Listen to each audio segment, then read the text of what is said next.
pwede mo akong palitan, pero hindi mo ako mahahanap sa iba. Ayun naman ang mga ganan. Pero gugustuhin mo? Alam, siguro arte akong konti. Ano art? Ano ba? Kaya ko ba? Ganon. Kasi akala mo talaga ang dali, pero mahirap in fairness. Mahirap, te. Pero ano? Kasi hindi ka pangit, hindi ka rin naman bobo. So parang ang sasabihin na lang nila sa'yo, ay, arte ka. Mahirap ba maging jowa ang isang rap superstar?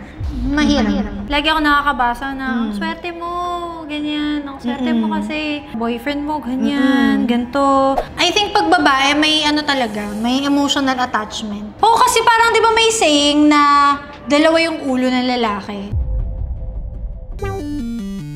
Hi guys! Welcome back to my channel. So today, meron na naman tayong bagong vlog. And for today's video, it's also so special because we have another episode of Makeup Sessions Season 2.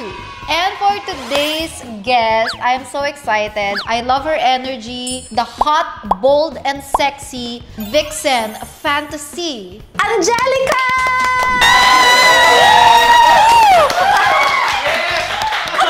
Grabe yung fantasy! Diba? Porkit sinusukan ko kayo. Ayun na nga, alam mo naman kung anong gagawin natin today, di ba? Magchichikahan tayo, magchichismisan, Yes. plus magme-makeup na rin. So, may dala ka bang makeup kit? Yes, eto siya. Papakita na natin. Ang cute!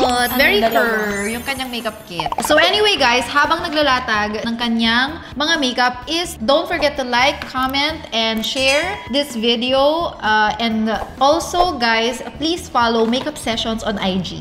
Anyway, ano, kamusta? Kerry! Di ba? Nag-iiba yung personality ko pag may camera na. Ewan ko, nag-iiba. Parang hindi naman, parang ganyan ka rin kanina eh. Mahihain na ako sa harap ng camera eh. Pero pagka walang camera, kuya rin na lang wala. So sa mga hindi nakakaalam, matagal-tagal na rin naman kami magkakilala ni Angel. Actually, kailan nga ba tayo nag-meet? Nag-meet kami ni Ate Michelle, nung kasal, first time, nung kasal ni Kong, tsaka ni V. First time ba yun? Hindi. Girl, hindi. Nung birthday ni Zainab. Nung nandun din sila, Alaga. Hindi ko. Nandun ka nun. Amnesia. Amnesia girl. Hindi na siya Pastillas girl. Amnesia girl. Hindi, ako kasi, may kwento naman ako. Grabe naman kayo. O sige, kung start na natin mag-makeup, sige. habang nagkukwentuhan. Si Ate Michelle. Ate Michelle! Bata pa lang ako talaga dyan. Go down. Si Ate Michelle kasi, nakasubaybay na ako dyan sa kanya. Nasubaybayan ko pa yan yung mga vegan days niya. Nagko-construction. Talaga, ganun ka nakatagal nanonood ng videos ko? Mga yun, mga bandang 2016, 15, 16. Mga time na yun. Nagbabantay ako sa hardware. Nagbabantay siya sa hardware. Alam ng mga viewers yan. Hindi pa natin napag-usapan yan ever. Kasi nga, lagi lang tayong hi, hello, di ba? Sa mga ganap. At hindi ko rin naman in-expect na nakakapanood na pala siya ng mga videos ko way before. So, ano yung una mong ginagawa? Ay, eto ba Spray dapat? Social Mars Hydra Beauty Essence Mist Chanel. Alam mo, hindi naman talaga kasama sa routine yan. Hinala ko lang kasi. Siyempre, nakakaya naman. So, can I just mention, ang ganda ng skin niya. As in, actually, merong tayong video. May pinost ako ng video natin yata sa TikTok or somewhere. Tapos, nahagip ka. Tapos, ang dami pang mga iba't ibang mga influencer doon. Tapos, nahagip siya. Tapos, siya yung ikino-comment kasi daw, mukha daw siyang may ring light. ay, naalala ko yun. Alam mo, tinatanong ako ng mga tao dyan na keso, gluta daw ito, ganyan. Wala namang masama doon. Pero kasi, ako talaga, kahit may mga baby pictures naman ako talaga na, kasi nga, may Chinese blood ako. Kaya, pero, hindi naman super kinis. Kasi nga, pagka inilawan, o kagaya niyan, super kinis. OA nung super kinis. Di ba naman kinis talaga siya? Maganda yung skin niya, no? Super puti. So, how do you maintain ba? Paano ba minemaintain yung ganitong klaseng kinis tsaka glow? Actually, ate, hindi ako maalaga sa skin. Hindi ako yung tipo na... Maya't maya, nagpapader, mga Oo, gano'n. feeling ko kasi, pagka binigay na siya sa'yo ni Lord, Sana all! Ganda lang! GL card! magbubukha na naman tong bragging. Ayoko naman misinterpret ng ganyan. sabihin natin confidence. Oh, confidence ang tawag dyan. Mali! Pagka binigay siya ni Lord sa'yo, nung growing up, hindi mo siya na-appreciate. So, hindi mo siya inaalagaan. Kasi nga parang normal siya sa'yo, hindi siya yung tipong, hindi mo ginastusan eh. So, parang, ate, pag kami nagtatanong ako, hindi ako naliligo araw-araw. Totoo yun. Hindi daw siya naliligo araw-araw. So, it has been revealed na ganyan po mag-maintain ng glowing skin. Huwag po kayong maligo araw-araw. According to Pastillas Girl. Madami silang pinaghugutan na dahilan ng ganito, ganyan. Pero naging Pastillas Girl talaga ako kasi nga, di ba nga, may viral talaga akong video nun sa Facebook. Paano gumawa ng pastillas na bitter version. Siyempre, hahalungkatin nyo yun, di ba? Pangit-pangit ko pa nun. Hindi, hahalungkatin talaga nung editor namin yan. Ayan ito po yung video ni Pastillas Girl na being bitter. Gumawa ka ng condensed milk, powdered milk, at asukal. 3 lang. Oo, 3 lang. Hindi kasing dami ng babae mo. Bitter ako nun kasi nga yung ex ko, pinagpalit niya ako. Ayoko na nga ito minimension kasi sabihin, hindi pa rin ako nakaka-move on kahit 10 years ago na to. Tapos kaya siya nakuha ng Showtime. Oo, na ever since yun na yung itinawag sa'yo. So, kasi nga diba, ang tagal na nung term na yun na Pastillas Girl. And it's already 2025 and I'm pretty sure ang dami mo ng changes and all that. Do you feel like yung Pastillas Girl na term still suits you at this day and age? Feeling ko, hindi naman na siya mawawala. Kasi, kumbaga, kasama siya sa growth ko as an influencer, as a YouTuber. Pero, syempre, mas ma-appreciate ko na yung mga tao, mas makilala nila ako kung sino ako. Kasi si Pastillas Girl, para lang siyang character eh. Kumbaga, parang hindi naman siya yung hindi siya yung forever na ganun ka. Kasi, si Pastillas Girl ay bitter talaga na person. Kasi nga, syempre, naloko ka, tas bagets ka, di ba? Ibang way mo kung paano hinahandle yung heartbreak kapag ka mas bagets ka. So, parang mas immature. Kaya nga ako nakapaggawa ng video na ganun eh. Na-mention mo sa akin kanina na you're in your soft girl era.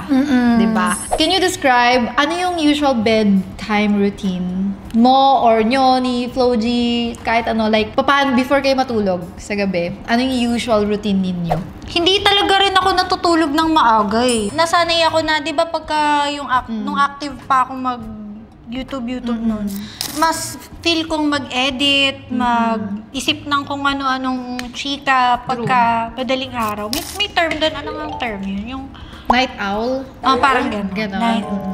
Yun yata yun. Yun. Pagkakatiwalaan kita doon, Ate Michelle, kung yun man yun. So anyway, ito nga pag-usapan natin, meron kasing music video. Yung One of One. Ay, naku! Hala! Yung pagiging artist ko na pala yung inatake. Anong klaseng fantasy yan, sis? Kasi kung ano mo kanina, gusto ko ikwento niya sa mga viewers eh. Bakit mo napag-decide na gumawa ng song with kasamang music video? One of One. Yung One of One kasi, dahil nga syempre, One of One, isang beses mo lang gagawin sa buong buhay mo. Oo, kasi singer ba ako? Di man ako singer. Kumbaga ako, may tinupad lang akong fantasy talaga na gusto ko magkaroon ng music video na sarili ko. Gagawa ko ng music video na sarili ko, hindi ko naman kanta. True. Pag nasundan, edi wow! 2 of 2. Gusto ba kaya nila ng sundan ko? Gift ko sa 30-year-old self ko. Kasi nga, hindi ko na siya magagawa pagka mas patanda na ako. So parang gusto niya na yung fantasy niya, yung, syempre lahat na, kasi medyo napanood ko yung yung music video, it was sultry. I feel like it's every girl's fantasy naman kasi yung ganun. Meron lahat tayo, mga babae, mga side na ganun. So parang I feel like nilabas mo dun sa music video na yun. Para sa'yo, bakit One of One? If we can explain it to the viewer. Kasi feeling ko ako yung tipo ng tao na very self-aware ako sa kung ano yung nabibring ko sa table. So, kaya ako sinasabi na one of one, lahat naman tayo one of one. True. Kaya lang ako, alam ko lang na kung ano yung mga kaya kong gawin is hindi kaya rin gawin ng iba. Same as yung mga kaya mo rin gawin, hindi ko rin kayang gawin. Parang ganun. So, everybody's a one of one. Yes. Yun. So, parang ano lang din ako, confident lang ako na pwede mo akong palitan, pero hindi mo ako mahahanap sa iba. Ayun naman ang mga ganan. Yes, diba? Fantasy. Yun yung meaning ng one of one, ako lang to. Mm-mm. Ganon. Kumbaga parang may mas better pa sa akin na iba. Pero iba yung timpla ko. Parang ganun Correct. siya. Anong timpla mo, sis? Masarap. Will you ever do a song with Flo G ever? Like, ewan ko kung anong magawa ninyo, pero tingin mo ba magkakaroon kayo ng song in the future? Tanungin natin siya kung gusto niya. Siya ba? Siya ba dapat? Siya kaya? Gusto niya kaya? Hindi kasi alam nga namang sabihin, ayoko nga. Parang siya pa tumanggi. Ako pa tong ano ha. We'll never know. Hello, feeling. Arte. We'll never know. Kung yayayain niya ako, sino ba naman ako? Parang, Pero gugustuhin mo? hala, siguro arte akong konti. Ang art! Ano ba? Kaya ko ba? Parang ganun. Parang fishing lang siya. Fishing. So, nakita ko na ang dami mong dogs. Sabi mo nga kanina parang 5 ba? Yeah, 5. Tapos 6 before. So, hindi ba sobrang busy pag maraming dogs? Paano nyo na-handle pag maraming dogs? I can't relate. Marami rin kasi kami sa bahay, te. So, hindi lang ako lang yun lahat. Kumbaga, mahirap kasi, magulo talaga sila. Oo. Kaya pa to, di.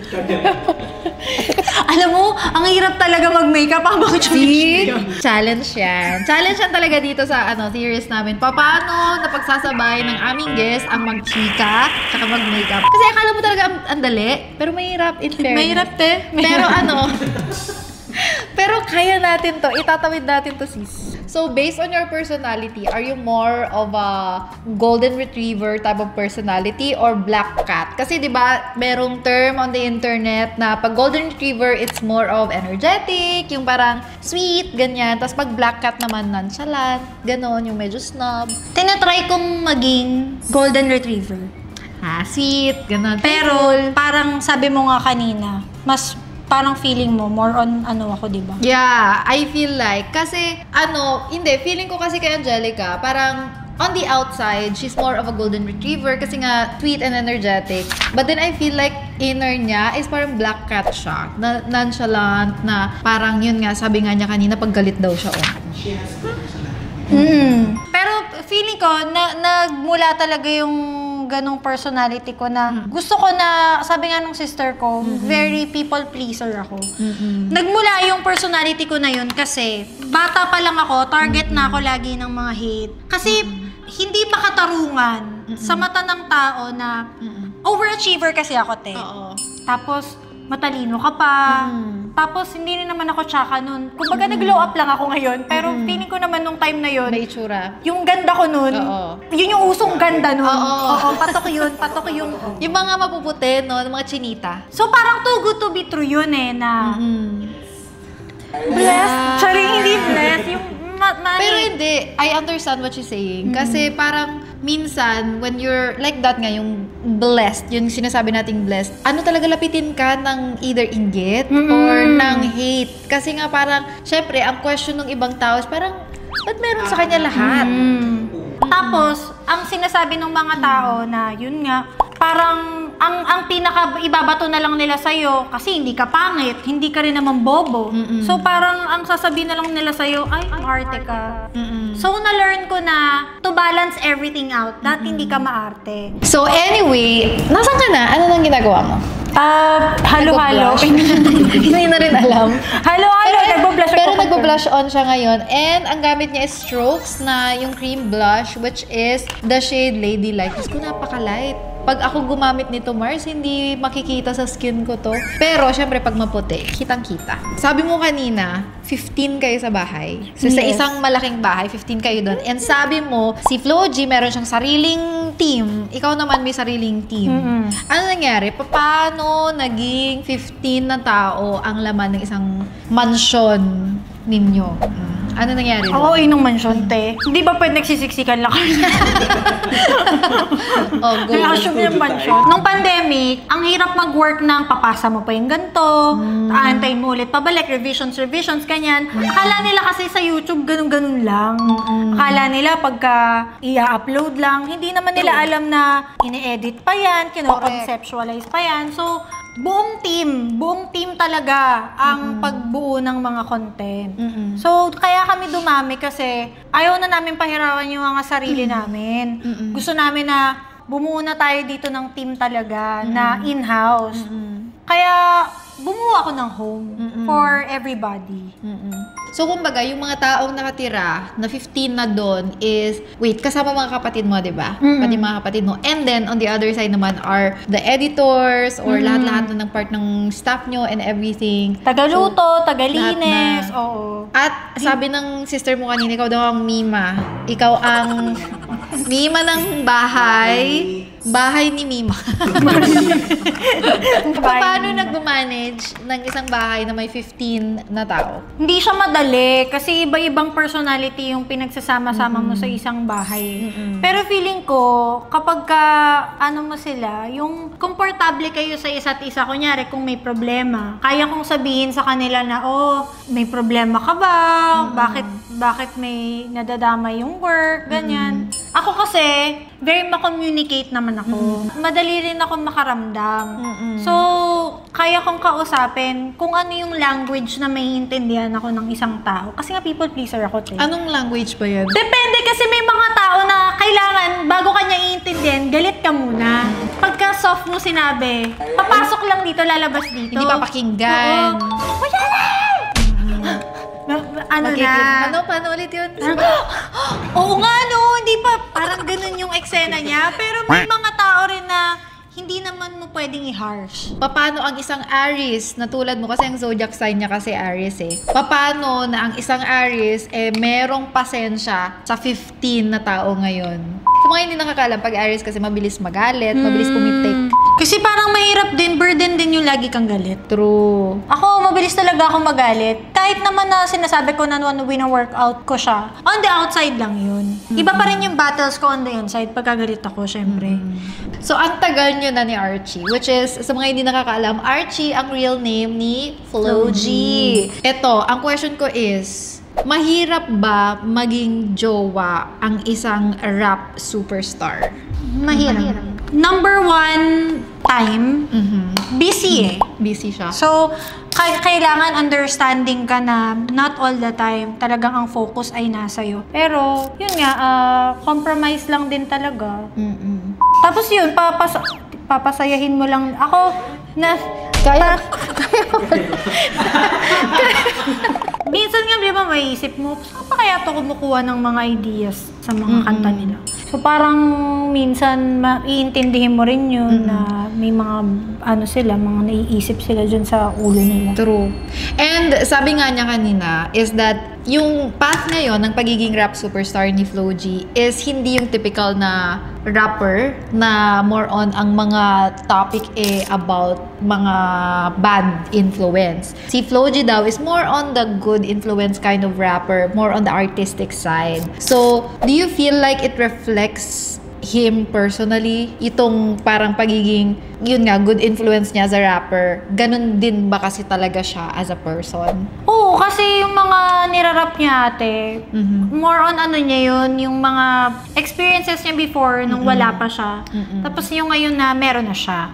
So, tsaka pride niya yun, na nirarap niya yung mga bagay na talagang, yung totoo. Di siya nagrarap ng mga manifesting pa lang. Lagi ako nakakabasa na, swerte mo, ganyan. Ang swerte mo kasi boyfriend mo, ganyan, ganito. Nakikita lang nila yung perks. Pero syempre, hindi nila nakikita yung struggles and yung mga sacrifices. Kaya ako, kesa i-risk ko pa na, i-risk ko pa yan na ma-hate ako ng mga tao, ay stop ko na lang muna tong mga, chika ko sa life. Kasi syempre, yung boyfriend niya, as a big person in the industry, music industry, syempre siya, as a girlfriend, meron din siyang image to protect, which is image niya, tsaka image nilang dalawa, diba? And I feel like, it's genuine, and yun naman, ganun naman talaga, which is, buti nga ganyan ka, kasi yung iba, diba, insensitive, yung parang hindi ito ako wala akong pakialam sa karir ng jowa ko, siya yan tapos magiging ganun lang. Lagi kang sumasama sa mga gigs niya, pati nga sa other countries, diba, sumasama ka. When he goes up on stage, at this point ba, 5 or 6 years na kayo, at this point ba na-amaze ka pa rin? Like parang, napapaganon ka pa rin whenever he performs. Yes, ate, kasi patanda siya ng patanda eh. Di ba pagka patanda ka na patanda, dapat pabawas ng pabawas yung skill mo kasi Oo. Pero parang siya, yung bibig niya, di ba dapat mabagal na, pero mabilis pa rin. Oh my God! wait. Mabilis pa rin? Mabilis pa rin, Hindi rin kami tatagal ng ganito kung hindi siya strong, kung hindi rin ako strong. Yes. So, yun. Ano yun? Anong kwentong naked yan? Kwentong makeup naman to. Kasi nga, di ba, wala naman akong pera nun. Kaya, parang yung mga makeup ko, kung ano lang yung mga binibili sa akin ng mami ko nun. So, one time, nag-host na ako nito sa, sa Viva, ganyan. Yung makeup artist, tsaka yung producer dun sa show namin, nakita niya yung naked ko. Binili yun ng mami ko sa akin. Naked for! Oh. Sabi nung makeup artist tsaka nung producer, naked for? Diba ang, naked hanggang 3 lang? Tangina fake? Naked for. Para yung unreleased. Putang ina, hanggang 3 lang pala yung naked. Ano nga pa iya talaga ako? Ito, may question ako at nasa sa'yo to kung gusto mong sagutin or hindi. So, di ba alam naman nating lahat that there's girls and boys may possibility na mag-cheat. So, para sa'yo, anong difference pag girl yung nag-cheat o kaya pag boy yung nag-cheat? I think mas nasasaktan yung lalaki pagka girls nag-cheaten. Kasi I think pag babae may talaga, may emotional attachment. So ibig sabihin, pag ang mga lalaki nag-cheat, usually hindi emotionally attached. Oo, kasi parang di ba may saying na dalawa yung ulo ng lalaki. So parang, kunyari at the moment, parang na-feel nila yung urge na mag-cheat. Tapos eventually, pag done na, parang may isip nila na, wala na. Wala na. So walang feelings. Tayo kasing mga babae, I think, feeling ko lang sa opinion ko, tayo mga babae, pagka na-involve tayo sa isang lalaki, parang, correct. hindi mo pwedeng sabihin na as in, numb ka lang, talagang parang wala lang. Feeling ko hindi. Tayo talaga when we give ourselves to someone. Sa isang tao, para talaga siyang may siya. May attachment ka. Unless lang, yung girl na yon is a serial cheater. Then, kaya niyang mag-cheat na wala lang, yung parang tamang physikalan lang, ganyan. Pero, kung ang babae is napacheat nga talaga, there has to be an emotional attachment. Usually, ganun. And usually, for me, pag ang babae nag-cheat, usually, parang napagod siya ng matagal, na napacheat siya. Parang ganyan. Not to make excuses for women, but usually, ganun yung takbo ng utak ng mga babae usually. Pag babae yung nag-cheat, pokpok yan, chuchuchu, ganyan. Kasi it's unusual. Kasi I feel like, yun nga, kasi sobrang unusual na usually babae yung nag-cheat. Yes. Pero I feel like, if you get into a situation like that, like yun nga, nagkataon na nag-cheat ako kasi naka-experience na rin ako na nag-cheat yung jowa ko. Yung mga long time na ko pa nung jowa ko. Ang dami mo din talagang parang matututunan na lesson when that happens to you. Kasi it's like a form of betrayal. Kasi, di ba, so marami kang matututunan within yourself and dun sa relationship. Yes. And I think it's part of growth. Di ba, sis? Yes. Ako rin parang feeling ko, okay na partner na ako ngayon kaysa before. Kasi parang na-experience ko na rin yung mga bagay-bagay na yan nung bata ka eh. Yeah. Alam mo, dami rin nilang sinasabi tungkol sa mga babae na dapat pagka babae ka, konti lang yung naging boyfriend mo, ganyan. Pero ako naman, di naman super dami ng mga naging boyfriend ko, pero parang enough experience na siya para maging better. Maging good girlfriend ka ngayon. Anyway, i-finalize lang namin yung mga look namin and we will be back for our final look. Yeah, this is what it is. Glass up in the air. Cheers. It's only one life to live, so I'ma live it how I wanna. Go. Live. This is what it is. Glass up in the air. Cheers. It's only one life to live, so I'ma live it how I wanna live. Yeah, yeah. look. Apaka-fresh, apaka-puti. Ang lambot, ang sarap Charot. Lagi mo kasing sinasabi na slay all day. Di ba yun yung motto mo? Yun yung talagang gustong-gusto mong mga sinasabi sa mga ganyan. Scrapbook, ganyan. 24 hours slay all day, every day, ganyan. Hindi ba pwedeng 23 hours lang? All day talaga. Dapat kahit habang natutulog ka, slay ka pa rin. So, 24 hours. Yes. Minsan nga Paano yun? Paano yun yung mag-slay kahit tulog? Minsan parang bago ka mag-sleep, syempre parang...